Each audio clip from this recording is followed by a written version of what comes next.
এক সাহাবীর জিন্দেগীর একবার সুবহানাল্লাহর দাম, আব্দুল্লাহ ইবনে ওমর বলেন, আমাদের গোটা জিন্দেগীর ইবাদতের চাইতে বেশি দামি।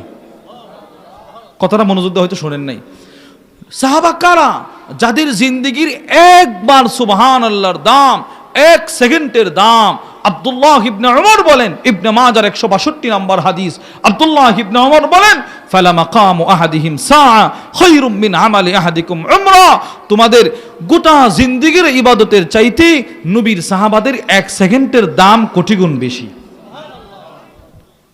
এই সাহাবাদেরকে তারা দূরে সরায় দিছে, যাও সরো, তোমাদেরকে খাবার দিব না। যেই মাত্র সাহাবাদেরকে দূরে সরায় দিল, সাথে সাথে এলাকায় খবর ছড়ায় পড়ছে, ফালুদিগা সাইয়্যিদু যালিকাল হাই, ওই এলাকার সর্দারকে সাপে কাটছে, সাপে দংশন করছে।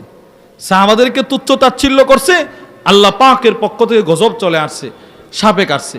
সাপে কাটার কারণে এলাকার মানুষগুলো সর্দার নিয়ে ব্যস্ত, সাহাবারা চলে গেছে অন্য জায়গায়, এরা সর্দার নিয়ে ব্যস্ত।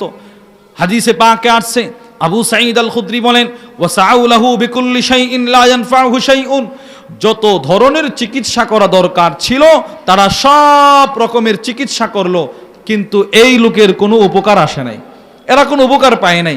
উনি যে সাপে কাইটা শ্বাস বন্ধ করে অচেতন হয়ে পড়েই আছে। কিছু মানুষ মনে করছে মারা গেছে, আর কিছু মানুষ বলে কি, ফাকালা বাদুহুম লাউ আতাইতুম হাউলাইর রাহব আল্লাযীনা নাযালু, যেই সমস্ত নবীর সাহাবারা তোমাদের এলাকায় আসছিল, আমাদের মনে হয় এদের কাছে কোনো চিকিৎসা আছে, যেই চিকিৎসার দ্বারা এই সাপে কাটা মৃত্যু সন্নিকটে চলে যাওয়া রোগীকে সুস্থ করা সম্ভব। যাও তার কাছে যাও, তাদের কাছে যাও। সব এলাকার মানুষ দৌড়া সাহাবাদের কাছে গেছে, গিয়ে বলে, ইয়া আইয়ুহার রাহব, ও সাহাবাদের দল, ইন্না সাইয়্যিদানা ক্বাদ নুদিগা, আমাদের সর্দারকে সাপে কাটছে, সাপে। ফাহাল ইনদা আহাদিম মিনকুম মিন শাই, আপনাদের কাছে কি কোনো চিকিৎসা আসেনি? চিকিৎসা? যেই লোকটা মারা গেছে বলে মানুষ ধারণা করতেছে, এই লোকের চিকিৎসার জন্য গেছে সাহাবাদের কাছে। এক সাহাবী দাঁড়ায় বলে, নাম, হ্যাঁ, আল্লাহর কসম, আমি ওই রোগীর চিকিৎসা করতে পারবো। কি সাধারণ রোগী মনে করছেন? সাধারণ রোগী?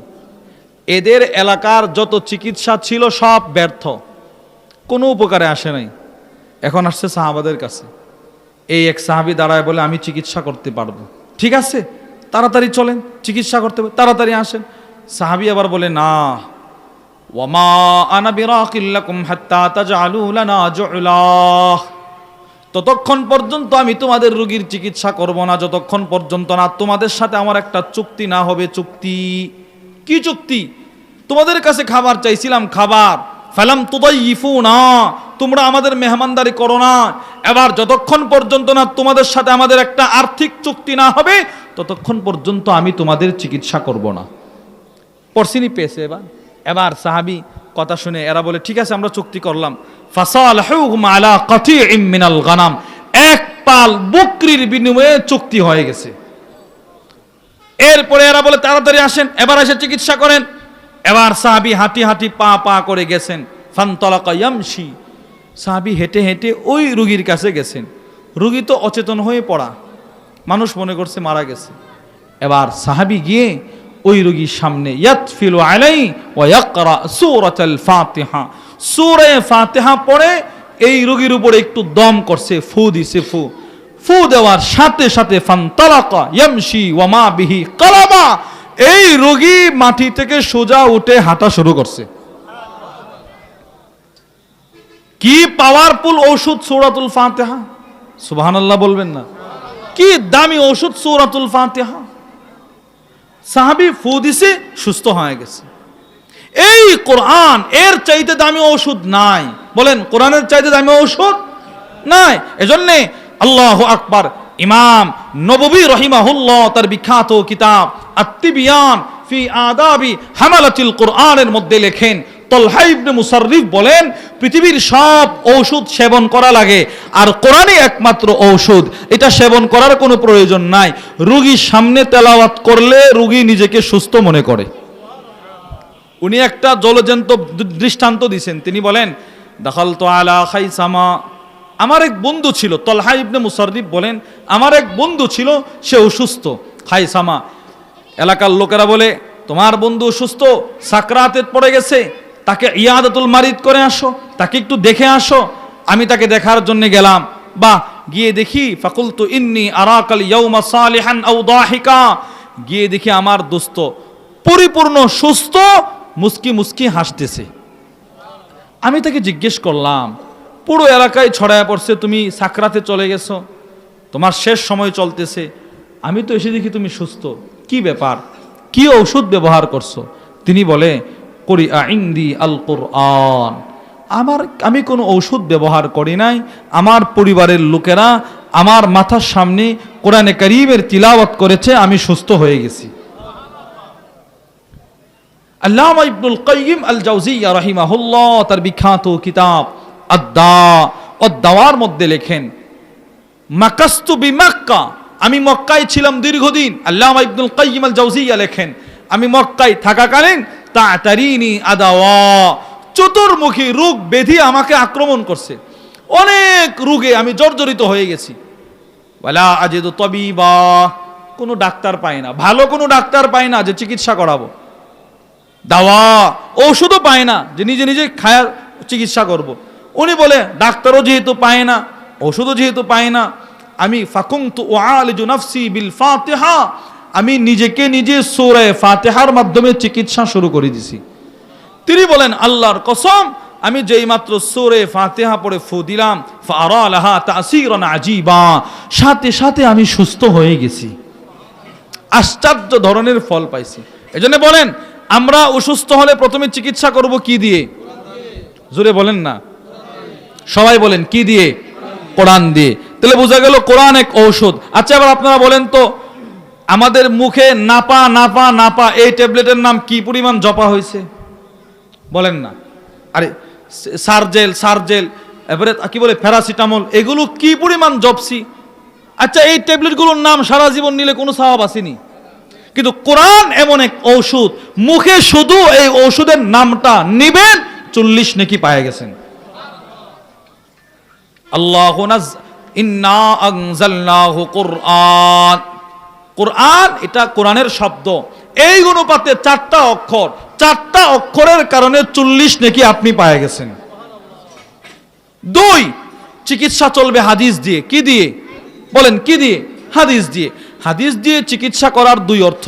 1 নাম্বার অর্থ, কোরআন যেমন শ্রবণ করলে মানুষ সুস্থ হয়, পৃথিবীর ইতিহাসে এমন বুজুর্গ ছিলেন, যখন কখনো অসুস্থ হইতেন তো এলাকার মুহাদ্দিসিনদেরকে দাওয়াত করে বলতেন, তোমরা আমার মাথার সামনে নবীর হাদিস তেলাওয়াত করো, হতে পারে আমি সুস্থ হয়ে যাইতে পারি।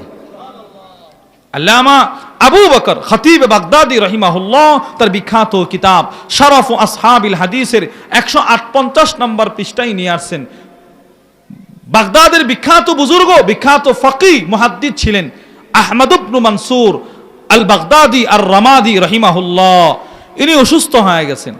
অসুস্থ হওয়ার পরে উনি ওনার পরিবারের লোকদেরকে বলেন, তোমরা হাতু আসহাব আল হাদিস, বাগদাদের মুহাদ্দিসিনদেরকে দাওয়াত করে আমার ঘরে নিয়ে আসো।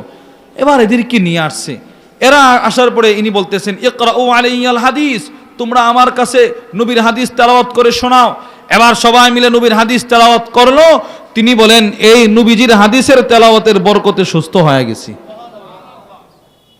1 নাম্বার কোরআন, আমাদের ওষুধ 1 নাম্বার কি? সবাই বলেন কি?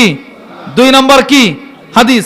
2 নাম্বার হাদিস দ্বারা চিকিৎসার 2 অর্থ, হাদিস শ্রবণ করা, 2 হাদিসে নবীজি যেইভাবে চিকিৎসা করতে বলছে সেইভাবে চিকিৎসা করা। এজন্য আল্লামা ইবনুল কাইয়িম আল জাওজিয়্যা রাহিমাহুল্লাহ নবীজির চিকিৎসা নিয়ে একটা কিতাব লিখছেন, আত-তিব্বুন নাবাবী। ওই কিতাবের মধ্যে সবিস্তারে তিনি কিভাবে চিকিৎসা করবেন এটা নিয়ে আসছেন। যেহেতু আল্লাহ কোরআন দিয়েছেন, কোরআন সবচেয়ে দামি ঔষধ, কোরআনের দ্বারাই মানুষের চিকিৎসা করা উচিত ছিল। পৃথিবীর সবগুলো ঔষধের কোম্পানি আছে না নাই? বলেন না, কোম্পানি আছে না নাই? স্কয়ার, অ্যামোক্সিসিলিন, এইরকম কোম্পানি আছে। কোরআন যে ঔষধ, কোরআনের ঔষধের কোম্পানির নাম কি? মেরিন লাউহে মাহফুজ। সুবহানাল্লাহ বলেন, মেরিন লাউহে মাহফুজ। পৃথিবীর সব ঔষধের ডেলিভারি ম্যান আছে, কোরআন যে ঔষধ, এটার ডেলিভারি ম্যান কে? জিবরিল আলাইহিস সালাম। এবার কোরআনের ঔষধগুলো বুঝিয়ে দিয়েছেন আমাদেরকে স্বয়ং রাসূল করিম সাল্লাল্লাহু আলাইহি ওয়াসাল্লাম। এক নম্বর ঔষধ কোরআন মুসলমানের, দুই নম্বর ঔষধ হাদিস। হাদিসে রসুল যেভাবে বলছেন সেভাবে, যেমন হাদিসে আল্লাহ রসুল চিকিৎসার এক নম্বর থিওরি বললেন, আমার উম্মত তোমরা বেশি বেশি কালো জিরা খাইবা, কালো জিরা, কালো জিরা।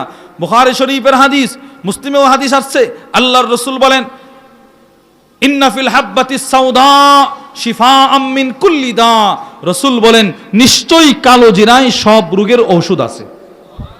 এজন্যে যদি পারেন অল্প কালো জিরা ক্রয় করে, এক নাম্বার কালো জিরা ক্রয় করে প্রতিদিন কিছু না কিছু খাওয়ার চেষ্টা করবেন, ইনশাআল্লাহ বলেন এর বিনিময়ে সুস্থ থাকবেন। দুই নাম্বার চিকিৎসা মধু পান করা। মধু কি? মধু পান করা, খাঁটি মধু পান করা। বুখারী শরীফের হাদিস, আল্লাহর রসুল বলেন আশ-শিফা ফি সালাসা, সুস্থতা তিন জিনিসের মধ্যে, এর মধ্যে একটা হচ্ছে শারবাতি আসাল, মধু পান করার মধ্যে আল্লাহ মানুষের সুস্থতা রেখেছেন। সুস্থতা হওয়ার জন্য বেশি বেশি মধু পান করা। এজন্য আল্লাহর রসুল বলেন, এবার নবী যদি ডাক্তার হয়, রসুল যদি মধু একটা ট্যাবলেট দিলেন, এবার ডাক্তার যখন রোগীকে ট্যাবলেট দেয়, রোগী বলেনি ডাক্তার সাহেব খাবারের নিয়ম বলে দেন, আরে বলে কিনা বলেন? এবার আমরা যেন প্রশ্ন করলাম, ওগো আল্লাহর রসুল মধু যে ওষুধ বললেন এটা খাবো কিভাবে, এটার নিয়ম কি? এবার ইবনে মাজার হাদিস, আল্লাহর রসুল বলেন শোনো, মান লাইকাল আসাল সালাসা গাদাওয়াত কুল্লা শাহরিন লাম ইউসিবহু আযীমুম মিনাল বালা। আমার কোন উম্মত যদি প্রতি মাসে 3 দিন সকালে মধু হাতে ঢেলে চেটে চেটে খায়, প্রতিদিন 3 দিন সকালে প্রত্যেক মাসে, রসুল বলেন ওই উম্মতের বড় ধরনের কোনো রোগ হবে না। কি সুন্দর থিওরি নবীজি দিয়ে গেলেন। এক অসুস্থতা আপনার সারা জিন্দেগীর সঞ্চয় সম্পদ নিয়ে টান দিবে, কিন্তু সেই অসুস্থতা থেকে যদি বাঁচতে চান, রসুল যেই ফর্মুলা দিলেন সেগুলো অনুসরণ করার দরকার আছে না নাই বলেন? তাহলে এক নাম্বার কালো জিরা, বলেন এক নাম্বার কি? দুই নাম্বার মধু, দুই নাম্বার কি? এবার মধু খাবো কিভাবে? প্রতি মাসে 3 দিন সকালে, প্রত্যেক মাসে 3 দিন সকালে চেটে চেটে খাওয়া। 3 নাম্বার, সৌদি আরবের একটা উন্নত প্রজাতির খেজুর আছে, আজওয়া খেজুর, ওই খেজুরটা খাওয়ার চেষ্টা করবেন। রসুল বলেন এই খেজুরের মধ্যে সব রোগের ঔষধ আছে, ওইটা খাবেন। 4 নাম্বার, আজান হয়ে গেছে, 4 নাম্বার মেসওয়াক। কি করা বলেন? মেসওয়াক। সহিহুল জামের হাদিস, আল্লাহ রসুল বলেন যারা মেসওয়াক করে এদের পাকস্থলী সুস্থ থাকে। ইউসলিহুল মিদা, মেসওয়াক পাকস্থলী সুস্থ রাখে। 5 নাম্বার সদকা করা। সদকা কি করা? সময়ে সময়ে কিছু না কিছু দান সদকা করবেন, এর দ্বারা আল্লাহ আপনাকে এক মহান সুস্থতার নিয়ামত দান করবেন। সর্বশেষ কথা, সদকার কি ফাওয়ায়েদ, আল্লামা ইবনুল কাইয়িম আল জাওজিয়া তার কিতাব আল ওয়াবিলুস সাইয়্যিব ওয়া রাফিউল কালিমিত তাইয়্যিব, আবার আরেক কিতাব জাদুল মাআদ ফি হাদি খায়রুল ইবাদের মধ্যে নিয়ে আসছেন। তিনি বলেন আল্লাহর কসম, সদকার দ্বারা মানুষ আজীব আজীব রোগ থেকে বেঁচে যায়। এর একটা দৃষ্টান্ত শুনেন শেষ। আল্লামা শামসুদ্দিন যাহাবী তার কিতাব সিয়ারু আ'লামিন নুবালার মধ্যে নিয়ে আসছেন, আব্দুল্লাহ ইবনুল মুবারকের কাছে এক ব্যক্তি আসছে, ও অসুস্থ। ওই ব্যক্তির পায়ে এখান থেকে 7 বছর যাবত রক্তক্ষরণ হচ্ছে। লোকটা রক্তক্ষরণ হতে হতে জীর্ণ শীর্ণ হয়ে গেছে। এবার সে আল্লামা আব্দুল্লাহ ইবনুল মুবারকের কাছে এসে বলে, সাআলতুল আতিব্বা ফালাম আনতাফি, ও আব্দুল্লাহ আমি অনেক ডাক্তার দেখিয়েছি, কোনো উপকারে আসে নাই, অনেক টাকা ভাঙছি, আমার রোগ ভালো হয় নাই, আপনার কাছে কোনো চিকিৎসা আছে?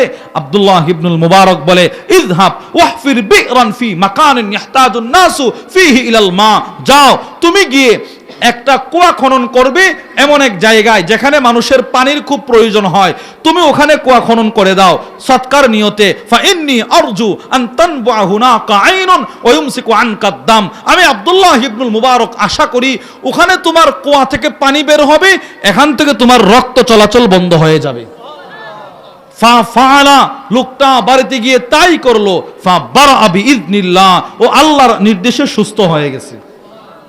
এজন্যে 1 নাম্বার কালো জিরা, 2 নাম্বার মধু, 3 নাম্বার আজওয়া খেজুর, 4 নাম্বার মেসওয়াক, 5 নাম্বার সদকা।